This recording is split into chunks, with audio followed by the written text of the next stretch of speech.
লুকিয়ে চুরিয়ে ঢোকা, পরিশ্রম করা, চুরি করে হাঁড়ি ভেঙে মাখন খাওয়া, তার মধ্যে যে আনন্দ ছিল এটা সময়ের প্রয়োজন ছিল। সেটা কোনো পাত্রে রাখা মাখনে কি পাওয়া যায়? আপনি বিশ্বাস রাখেন আর ব্যক্তি নিজের ভালো কাজ নিজেই দেখে মায়ের বকা খাওয়া, এই সংসারে মায়ের প্রেম অনুভব করা, ওনার হাত থেকে মাখন খাওয়া, যমুনার তটে বসে গোপীদের সাথে হাসি ঠাট্টা করা, রাধাকে উত্ত্যক্ত করা, বৃন্দাবনের স্মৃতিগুলি হলো অমূল্য। যখনই সেগুলো স্মরণ করি তখন এই মন প্রফুল্ল হয়ে ওঠে। কিন্তু আপাতত আমি এই মাখনটাকেই তৃপ্তি লাভ করব।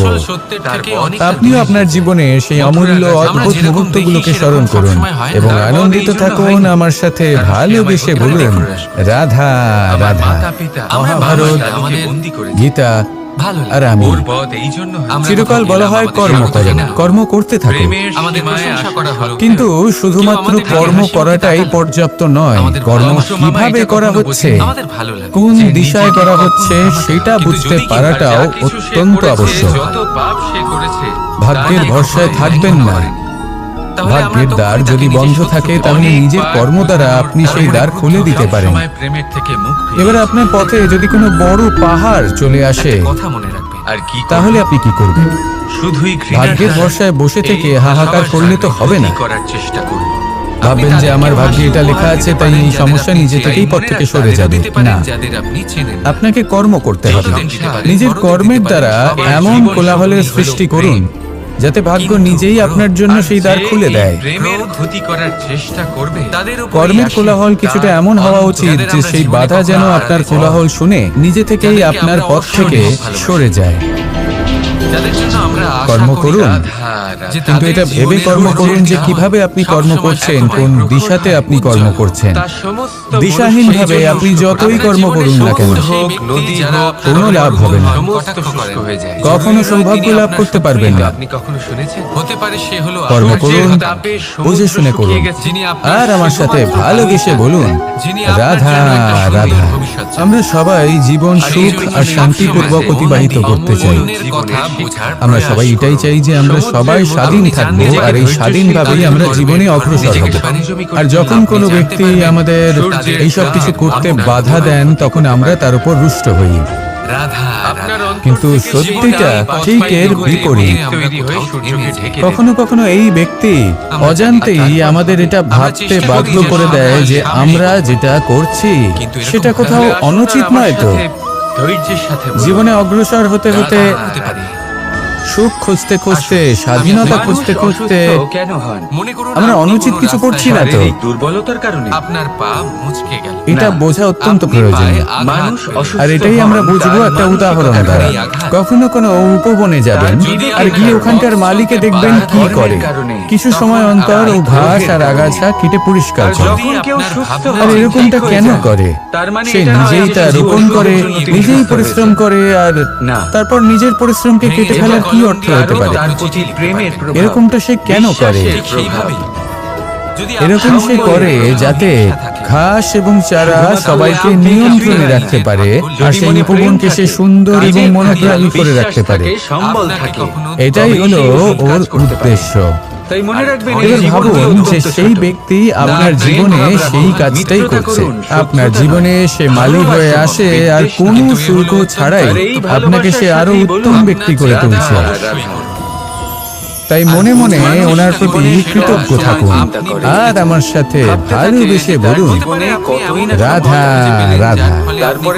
আমাদের জীবন হলো একটি যাত্রাপথ, একটি প্রতিযোগিতা। আর এই প্রতিযোগিতায় এগিয়ে থাকার জন্য, জয়লাভ করার জন্য আমরা সবাই কোনো না কোনো সাহায্য খুঁজি। কেউ ঈশ্বরের শরণে যান, কেউ গুরুর কাছে যান, কেউ মাতা পিতার কাছে যান, আবার কেউ যোগ্য বন্ধু নির্বাচন করে নেন।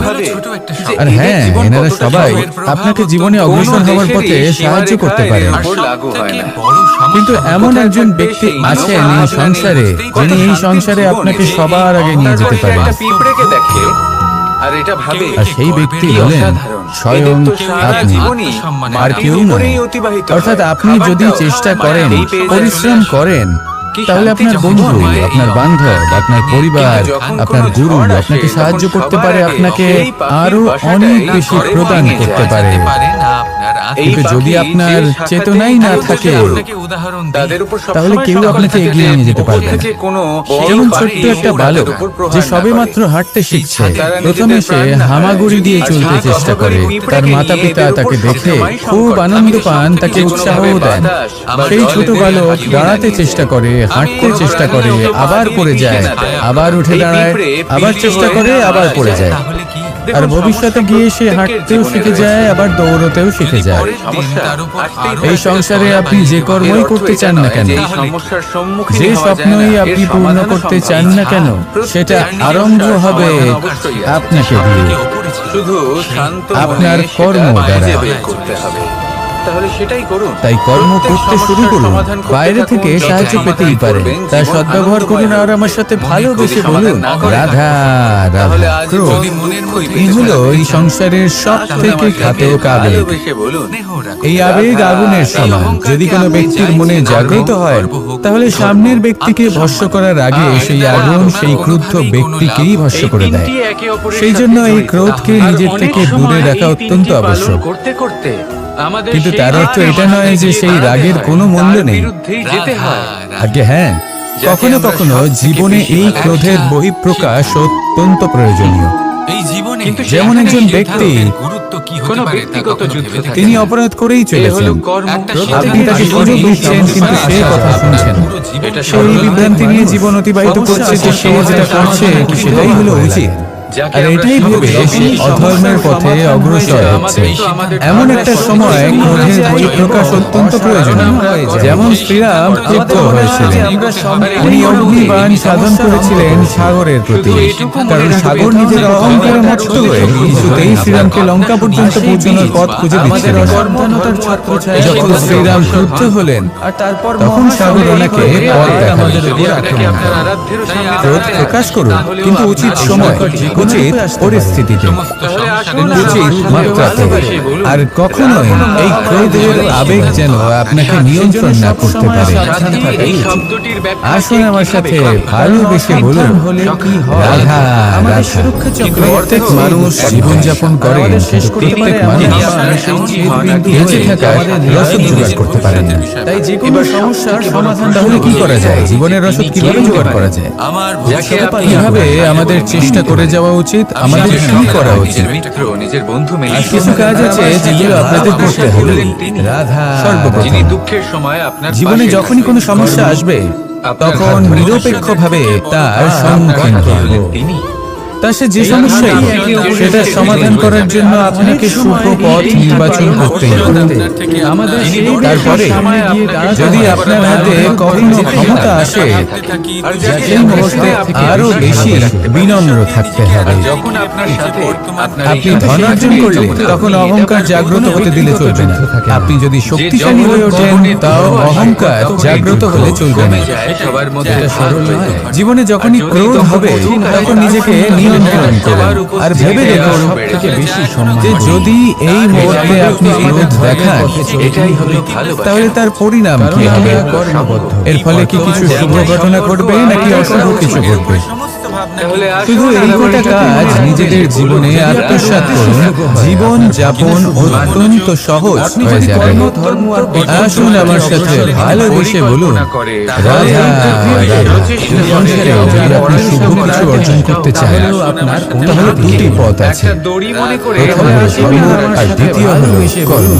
রাধা রাধা। কিছু ব্যক্তি এমন কথাও বলেন যে আমরা তো ধর্মের পথেই অগ্রসর ছিলাম, আমরা তো লক্ষ্য প্রাপ্ত করতে পারলাম না, বরং আমাদের নিন্দা হলো। এবার এরকমটা ঠিক কেন হয়? এরকম এই কারণে হয়, কারণ দেখতে গেলে ধর্ম সবসময় আমাদের এমন পথ দেখায় যেটা আমাদের একটা শুভ লক্ষ্য প্রাপ্তিতে সাহায্য করে, কিন্তু সেই লক্ষ্যে আমাদের পৌঁছতে হবে নিজেদের কর্ম দ্বারা। যদি আপনি ধর্মের পথে অগ্রসর হয়ে থাকেন, তাহলে আপনাকে কর্মও করতে হবে। যদি ধর্মের পথে চলেন কিন্তু কর্ম না করেন, তাহলে লক্ষ্য প্রাপ্তি হবে না। ঠিক সেইভাবে যদি আপনি কর্ম করতে থাকেন কিন্তু ধর্মের পথে না চলেন, তাও লক্ষ্য প্রাপ্তি হবে না। মনে রাখবেন যে ধর্ম এবং কর্ম হলো একটি মুদ্রার দুই